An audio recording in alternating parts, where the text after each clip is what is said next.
بسم اللہ الرحمن الرحیم۔ عربی شاعر نے گوشت کھانا چھوڑ دیا تو اس کے دوست نے ایک دن اسے بھونا ہوا تیتر بھیجا کہ شاید اب یہ اس کا لذیذ گوشت کھا کر دوبارہ سے جو ہے وہ گوشت کھانے پہ آمادہ ہو جائے۔ تو اس مورخ نے جو تیتر سامنے بھنا ہوا پڑا تھا اس کو جو مخاطب ہو کر کہا، میں سمجھتا ہوں بیسیکلی ہم پاکستانیوں کے لیے اقبال کر رہا، اور اس کو اقبال نے ایسے بیان کیا کہ کہتے ہیں کبھی گوشت نہ کھاتا تھا مورخ،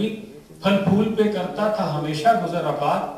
ایک دوست نے بھنا ہوا تیتر اسے بھیجا، شاید کہ وہ شاطر اسی ترکیب سے ہو مات۔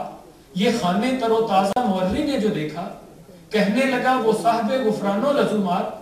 اے مرغ کے بیچارہ ذرا یہ تو بتا تو، تیرا وہ گناہ کیا تھا یہ ہے جس کی مکافات؟ افسوس صد افسوس کے شاہی نہ بنا تو، دیکھے نہ تیری آنکھ میں فطرت کے اشارات، تقدیر کے قاضی کا یہ فتویٰ ہے ازل سے، ہے جرم ضعیفی کی سزا مرگ۔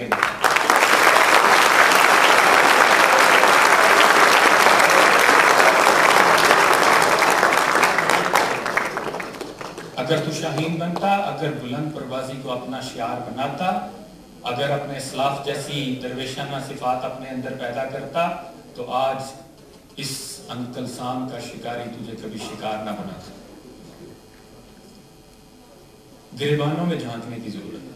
اس پرچم کے سائے تلے ہم ایک ہیں، یہ کیوں رکھا ہم نے تھی، یہ رکھنے کی ضرورت کیوں پیش ہے، یہ بتانے کی ضرورت،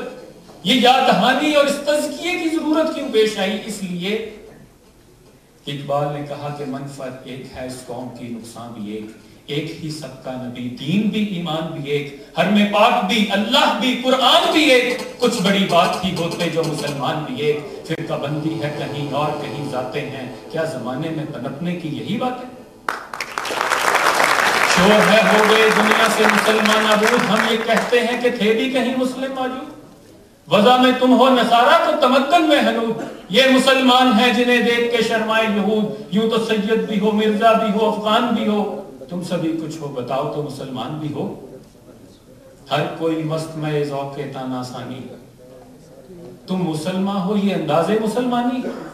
حیدری فقر ہے نہ دولت عثمانی ہے، تم کو اسلاف سے کیا نسبت روحانی ہے، وہ زمانے میں معزز تھے مسلمان ہو کر اور تم خار ہوئے تارک قرآن۔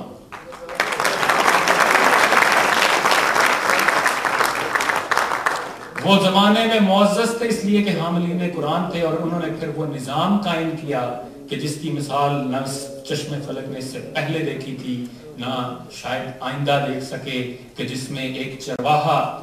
جو ہے وہ جنگل سے بھاگتا ہوا باہر آتا ہے اور آ کر اعلان کرتا ہے کہ لوگوں عمر وفات پا گئے۔ لوگ کہتے ہیں تم حجاز مقدس سے میلوں دور بیٹھے ہو، تمہیں یہ خبر کیوں کر ہوئی کہ عمر وفات پا گئے؟ تو وہ جواب دیتا ہے کہ جب تک عمر زندہ تھے کسی بھیڑیے کی مجال نہیں تھی تو میری بکریوں کی طرف آنکھ اٹھا کر دیکھے، آج ایک بھیڑیے نے میری بکریوں پر حملہ کر دیا ہے، جس کی وجہ سے مجھے معلوم ہو گیا ہے کہ عمر اس دنیا میں موجود نہیں۔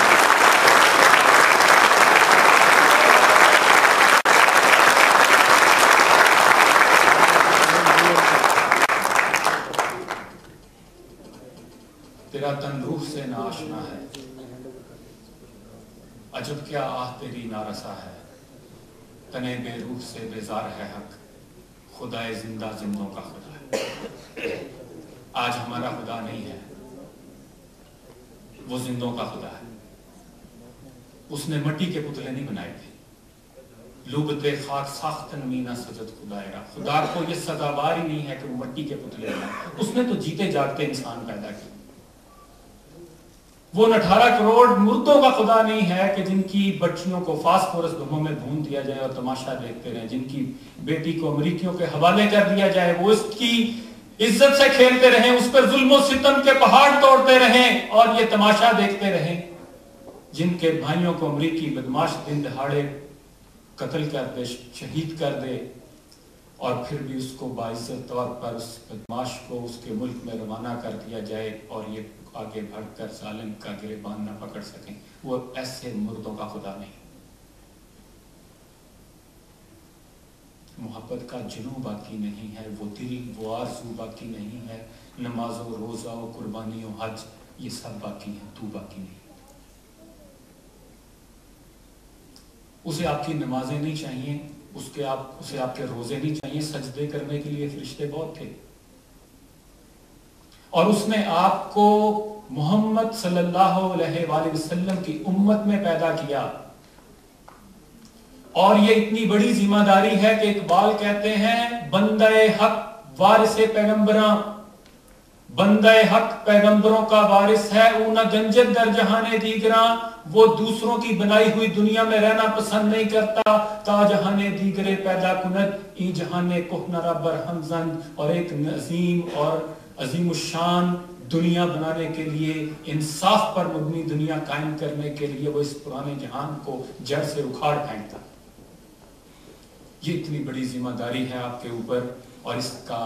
جو حل ہے میرے بھائیوں میری بہنوں وہ صرف یہی ہے، ایک ہی ہے کہ دل مردہ دل نہیں ہے، اسے زندہ کر دوبارہ، کہ یہی ہے امتوں کے مرض کہن کا چارہ، تیرا بحر پر سکون ہے، یہ سکون ہے یا فسون ہے۔ اقبال کہتے ہیں تو اسے دل کہتے، یہ دل نہیں ہے، یہ تو اسے دریا اور سمندر کہتے ہیں، لیکن یہاں طوفان اٹھنے چاہیے، کچھ کر گزرنے کی تڑپ ہونی چاہیے۔ سمجھا لہو کی بوند اگر تو اسے تو خیر، دل آدمی کا ہے فقط ایک جذبہ بلند، یہ بلند جذبوں کا نام ہے، یہ خون کے لوتھڑے کا نام نہیں ہے۔ بے خلش حازیستن نازیستن، وہ زندگی نہیں جس میں خلش نہیں، کچھ کر گزرنے کی تڑپ نہیں، کوئی امنگ نہیں، کوئی آرزو نہیں۔ بائدہ تشدر تہے پازیستن، زندگی تو ایسی ہونی چاہیے جیسے تیرے پاؤں کے نیچے آگ لگی ہو، جو تجھے بیٹھنے نہ دے، تو سراپا عمل ہو، سراپا جد و جہد ہو۔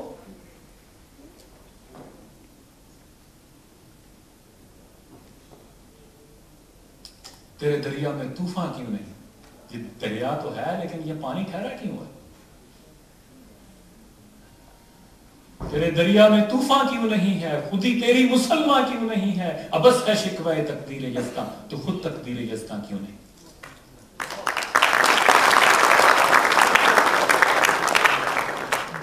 ایک پازیٹیو اسپیکٹ یہ ہے، میں سمجھتا ہوں یہ جذبے ہیں۔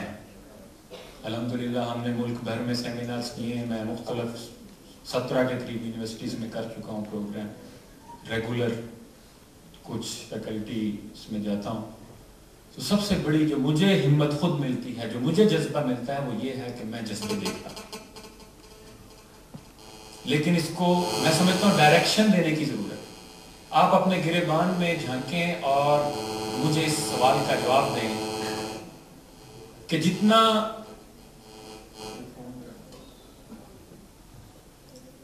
جذبہ آپ پاکستان اور انڈیا کے میچ کے